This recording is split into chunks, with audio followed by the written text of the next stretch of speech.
Stress isn't just a feeling, it's a full-body chemical event, and nowhere is that more evident than in your blood. Each time you experience psychological stress, whether it's from a looming deadline, chronic worry, relationship tension, or simply navigating the world as it is, your brain signals your adrenal glands to release cortisol, the master stress hormone. This hormone floods the bloodstream with a clear message: survive now, deal with the consequences later. Unfortunately, those consequences often include accelerated aging at the molecular level. When stress is short-lived, cortisol can be helpful, even protective. It temporarily boosts alertness, mobilizes glucose for energy, and dampens inflammation to prevent runaway immune responses. But when stress becomes chronic, as it does in many people's daily lives, cortisol stays elevated, and this sustained exposure starts to reprogram your blood chemistry in ways that push your biological age well ahead of your chronological one. Cortisol is highly catabolic, meaning it breaks things down. It does this partly by inhibiting the repair of tissues and the regeneration of key structures like collagen and muscle fibers.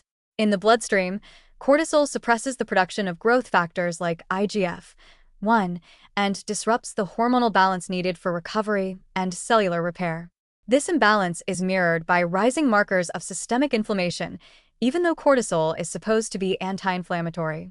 Over time, cells become resistant to cortisol's regulatory effects, much like insulin resistance in diabetes.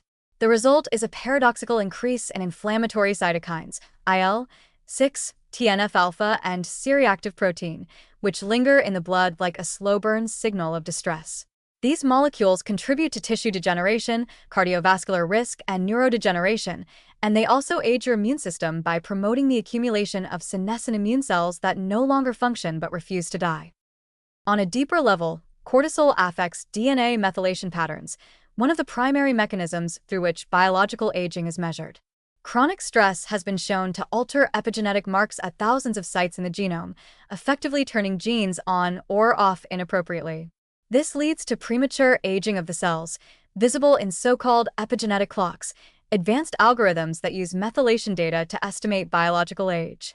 In numerous studies, individuals with high psychological stress or trauma histories have been shown to have older epigenetic ages than their actual age suggests, sometimes by several years.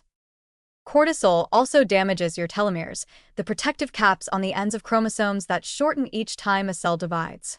High-stress individuals, particularly those exposed to chronic caregiving, childhood adversity, or long-term anxiety, tend to have shorter telomeres, a clear marker of cellular aging.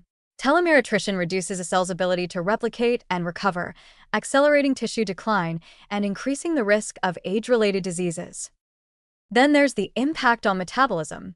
Cortisol promotes gluconeogenesis, the generation of glucose from protein and fat, which keeps blood sugar elevated.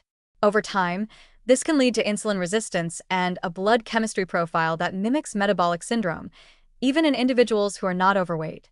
Add in disrupted sleep, another hallmark of chronic stress, and you get a stew of altered cortisol rhythms, poor glucose control, elevated triglycerides, and oxidative stress, all measurable in your blood and all pushing your biological age higher.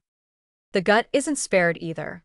Stress-induced shifts in the gut microbiome can increase the leakage of lipopolysaccharides, LPS, into the bloodstream, a process called endotoxemia. These microbial fragments further inflame the body, activate immune responses, and may even influence mood and cognition via the blood-brain barrier. Stress, it seems, doesn't just live in the head. It flows through your veins, affecting every organ in its path. Fortunately, the impact of stress on blood chemistry isn't irreversible. Practices that lower perceived stress, like mindfulness meditation, regular physical activity, therapy, and social connection, have been shown to reduce cortisol levels, lower inflammatory markers, and even reverse epigenetic age. In some studies, short-term interventions have led to significant changes in methylation patterns and inflammatory profiles, suggesting that your blood's molecular story can be rewritten, at least in part, with the right inputs. What's clear is that blood doesn't just carry nutrients, it carries your history. Every moment of stress leaves a chemical fingerprint that shapes your biology far beyond the moment itself. So if you've ever wondered why stress makes you feel older, the answer is, it's not just in your head, it's in your hemoglobin. And the faster you learn to manage it, the slower your biological clock may tick.